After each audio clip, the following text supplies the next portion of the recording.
नमस्कार प्यारे दोस्तों, आप सभी का फिर से एक बार स्वागत है अपने YouTube channel Mukesh tech education में। मैं मुकेश चौरसिया एक बार फिर से आपका स्वागत करता हूं। हम सब लोग आजकल क्लास 12 का पहला अध्याय वैद्युत आवेश तथा क्षेत्र हम सब पढ़ रहे हैं। तो इससे पुराने वाले लेक्चर में हम सब पढ़े क्या थे कि एक समान आवेशित क्या था, गोलीय पृष्ठ पर वैद्युत क्षेत्र की तीव्रता का निर्धारण करना था। आज हम पढ़ेंगे एक समान आवेशित अचालक गोले के कारण वैद्युत क्षेत्र की तीव्रता। तो आपसे उम्मीद यही करते हैं कि जो पुराना लेक्चर था ये आपको अच्छी तरह समझ में आया होगा। अगर वो पुराना लेक्चर आपको समझ में आ गया होगा तो ये लेक्चर समझने में आपको ज़्यादा प्रॉब्लम्स नहीं आएंगी, ज़्यादा समस्याएं आपके सामने क्रिएट नहीं होंगी। तो आप यहाँ से इसको समझ सकते हैं। चलिए इसको समझते हैं। एक समान आवेशित अचालक गोले के कारण वैद्युत क्षेत्र की तीव्रता। आपका ये लेक्चर शायद पार्ट 14 है ये शायद। तो इसको समझते हैं, ध्यान दीजिएगा। चित्र आपका वैसे ही बनेगा, इसमें भी 3 कंडीशन लगेंगी। चलिए समझते हैं। एक हम गोला बनाते हैं। इस गोले का त्रिज्या मान लेते हैं कैपिटल R हो गई। क्लियर है? किस बिंदु पर है ये? O बिंदु हो गया। ये एक अचालक गोला है जिसके अंदर धनात्मक रूप से क्या भरे हैं? आवेश भरे हुए। मान लीजिए यहाँ पर ये क्या भरे हुए, इसके ये आवेश हैं। क्या है ये? धनात्मक अचालक गोले क्या है? आवेश हैं। ये क्या है? यहाँ लिख सकते हैं +Q का ये आवेश बना हुआ है। ठीक है। अब इस बिंदु से यहाँ पर मान लीजिए कोई बिंदु है जिसको नाम क्या देख दिया? P। इस P बिंदु पर हम एक रेखा खींचते हैं, इसको मिलाया और इसी समांतर क्या बना दिया? एक हमने इस पर एक बाहरी गोला बना दिया। क्लियर है? गोला उतना अच्छा नहीं बन पा रहा है क्योंकि आप समझ सकते हैं हमारे पास इस समय कोई प्रकार और कोई कंपास तो है नहीं। और इस पर क्या है? एक अल्पांश क्षेत्रफल है जो क्या है? dA है। और इसी अल्पांश क्षेत्रफल के समांतर क्या है? आपका E, वैद्युत क्षेत्र की तीव्रता। और यहाँ से यहाँ तक P तक की दूरी क्या मान लेते हैं? हम मान लेते हैं स्मॉल r है। और इसके अंदर एक गोले का निर्माण करते हैं। मान लीजिए यहाँ पर एक गोला हो गया। कल की तरह चित्र है ना ये, इसमें भी 3 कंडीशन है। ये जो आपको एक अचालक गोला दिख रहा है, इसके पृष्ठ के बाहर एक पृष्ठ दिख रहा है और इसके अंदर एक पृष्ठ दिख रहा। हमको स्टेप बाय स्टेप तीनों का एक एक बार निकालेंगे। ये माना एक अचालक गोलीय पृष्ठ है जो r त्रिज्या है। उस गोलीय केंद्र से बिंदु P पर एक वैद्युत गोलीय पृष्ठ है। P पर क्या है? अल्पांश क्षेत्रफल है जिसकी दूरी क्या है? स्मॉल r है। और क्षेत्रफल और वैद्युत क्षेत्र दोनों एक ही दिशा में है। तो लैंग्वेज आपके स्क्रीन पर आ रही होगी, आप लैंग्वेज वहाँ से लिख सकते हैं। लैंग्वेज क्या है देख लीजिए। लैंग्वेज आपकी स्क्रीन पर आ रही होगी। माना किसी अचालक ठोस गोले की त्रिज्या कैपिटल R है, इसके संपूर्ण आयतन में Q परिमाण का धन आवेश एक समान रूप से फैला है। हमें इस अचानक गोले के बाहर पृष्ठ पर तथा गोले के अंदर विद्युत क्षेत्र की तीव्रता का निर्धारण करना है। तो ये आपकी स्क्रीन पर आ रहा होगा, आप यहाँ से लिख सकते हैं। हम आगे चलते हैं। ठीक है। चलिए इसमें भी क्या वही केसेस लगेंगे, वही केस इसमें फर्स्ट लिखेंगे। केस फर्स्ट क्या है आपके? इसमें भी वही केस फर्स्ट लगेंगे आपके। क्या? जब बिंदु क्या लिखेंगे? जब बिंदु P,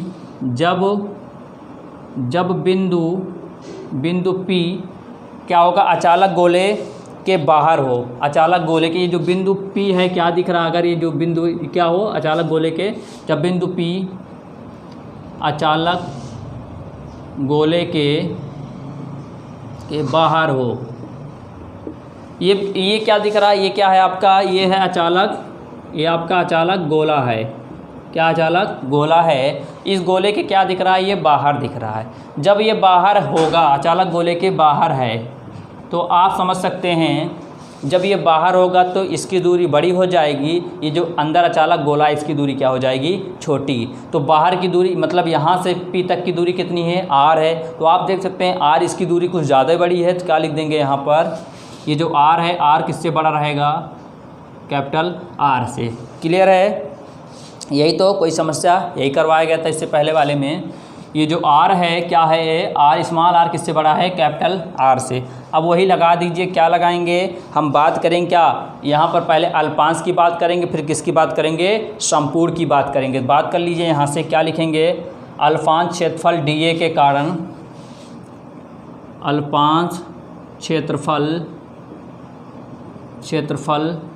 dA के कारण बिंदु P पर वैद्युत फ्लक्स।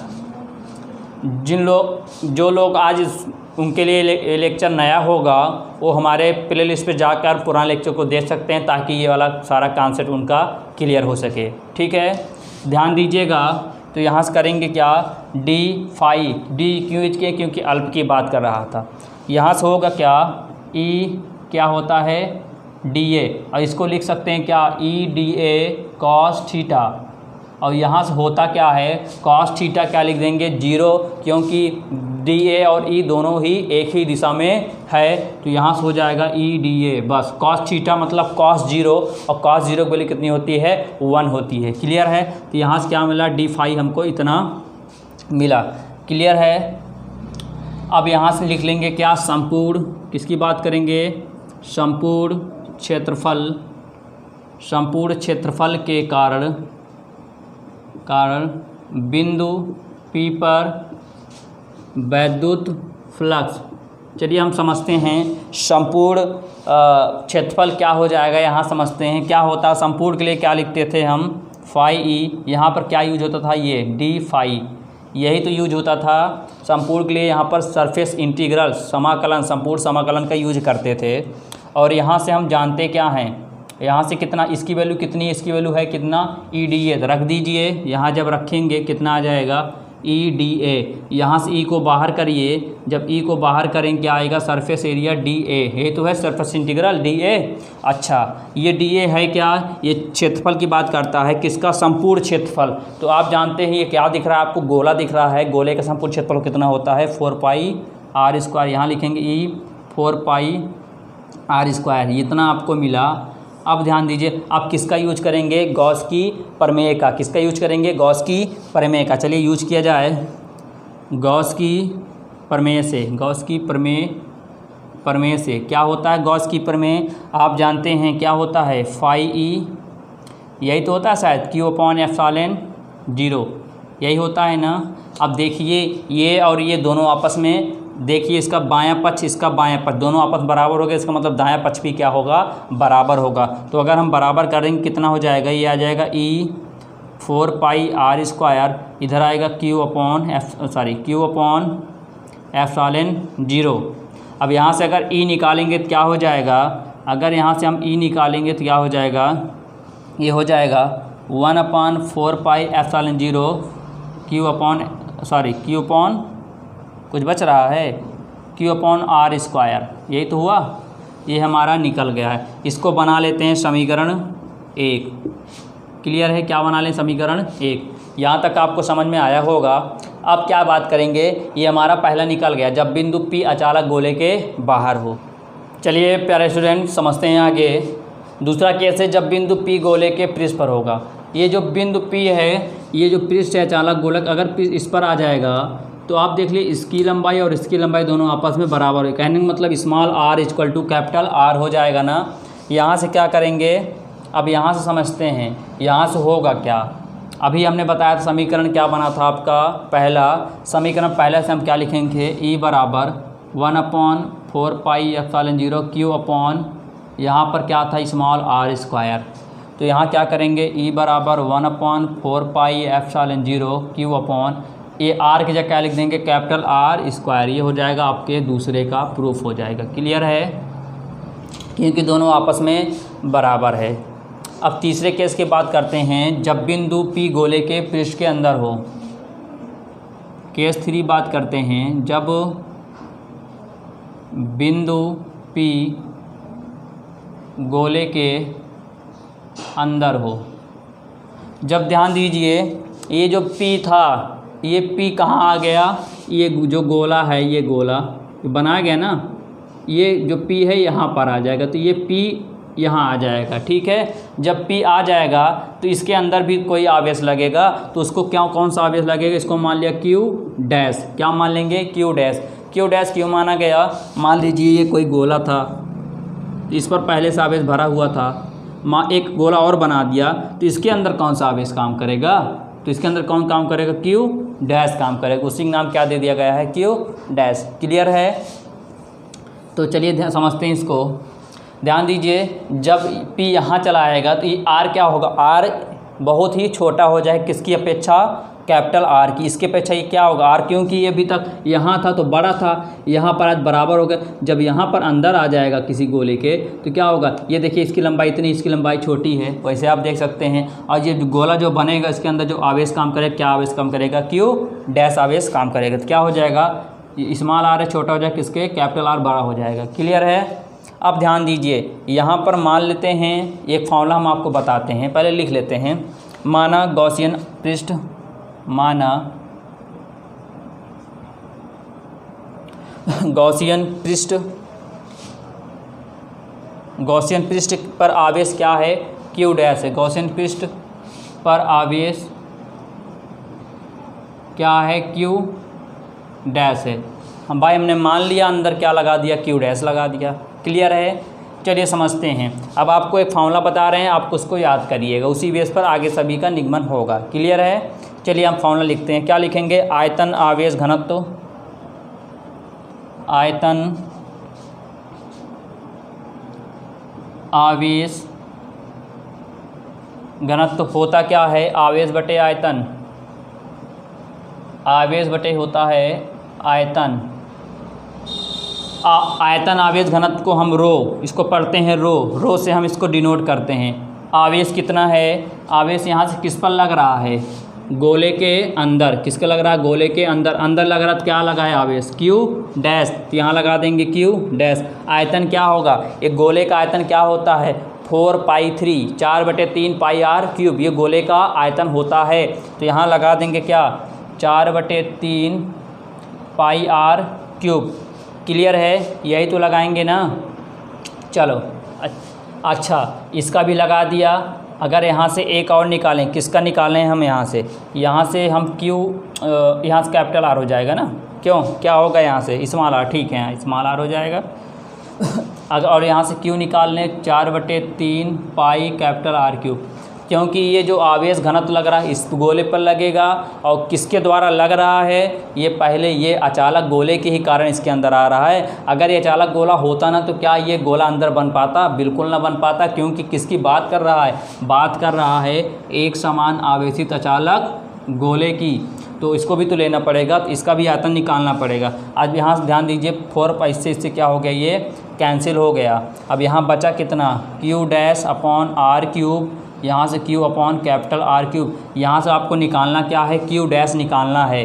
Q डैश हम क्यों निकालें, क्योंकि किसकी बात कर रहे हैं, अंदर वाले गोले के, क्योंकि पृष्ठ क्या हो, गोल बिंदु गोले के अंदर हो, बिंदु क्या हो, गोले के अंदर हो। ठीक है, तो यहाँ से Q डैश निकालें, क्या हो जाएगा, ये इधर भाग में इधर आएगा तो गुणे में हो जाएगा, R cube upon capital R cube. ये आपका क्या निकला, Q डैश निकला। क्या निकला, Q डैश निकला। अब किसकी बात करेंगे, अब बात करेंगे गोलीय पृष्ठ से बद्ध वैद्युत फ्लक्स क्या होगा। लिखेंगे यहाँ पर अतः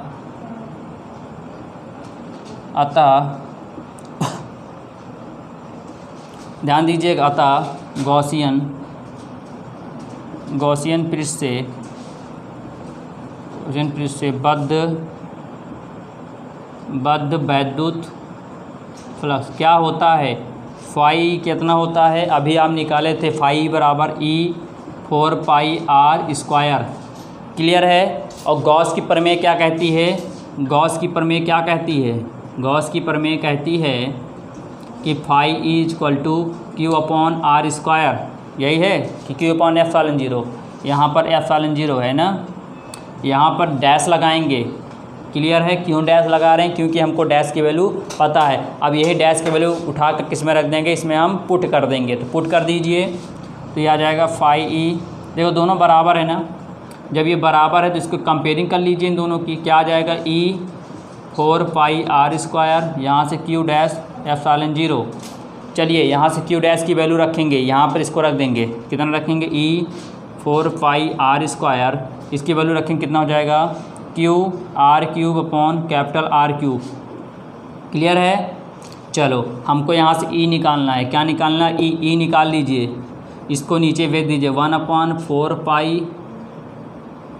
पाई r square q r cube upon capital r cube, क्योंकि ये गुणे में था नीचे आ गया तो भाग में, यहाँ से 2r से 2r कैंसिल हो गया, तो यहाँ बचा ई बराबर 1/4 पाई, ऊपर कितना बचा? क्यू, एक आर बचा, नीचे कैपिटल आर क्यूब बचा। यही क्या निकला आपका? यही निकल गया क्या? जब बिंदु P गोले के अंदर स्थित हो। तो आप इसको आराम से अच्छे से धीमे धीमे समझिएगा, क्योंकि इससे पहले वाला सेम ऐसे ही था, बस हल्का फुल्का अंतर आया है। अंतर ये आया है कि जो ये बिंदु था इसके अंदर आएगा, जब इसके अंदर आएगा तो अभी तक ये जो गोले था, गोले के बाहर समान रूप से आवेश फैला हुआ था, लेकिन इसमें क्या आ रहा है? अचालक गोला है, ये अचालक गोला है तो इसके अंदर आवेश फैलेगा। तो इसके अंदर आवेश फैला हुआ है, तो जब ये P अंदर आएगा, तो जब अंदर आया तो इस पर भी तो कोई आवेश काम करेगा, तो कौन सा आवेश काम करेगा? क्यू डैश का। तो वहीं पर सिर्फ क्यू डैश ले लिया गया है बस।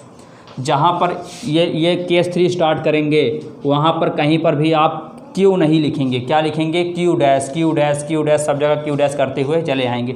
सिर्फ यही अंतर है, क्यू डैश एक बार क्यू एक बार क्यू, क्योंकि क्यू पूरे का लिए जा रहा है अचालक गोले का, क्यू डैश किसका लिया जा रहा है? जो अंदर के पृष्ठ हैं। तो उम्मीद करता हूँ आपको ये टॉपिक समझ में आया होगा और अच्छा भी लग रहा होगा, समझ में आ भी रहा होगा।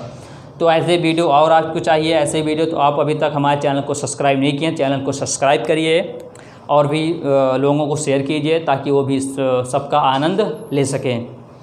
तो अगर नहीं आता आप इसको बैक कीजिए, फिर से आप एक बार देखिए, और उम्मीद करता हूँ आपको हर एक टॉपिक आपके माइंड में अच्छी तरह बैठ जाएगा, आपके माइंड में अच्छी तरह कैच हो जाएगा। तो मिलते हैं कल नेक्स्ट लेक्चर में, तब तक के लिए गुड बाय।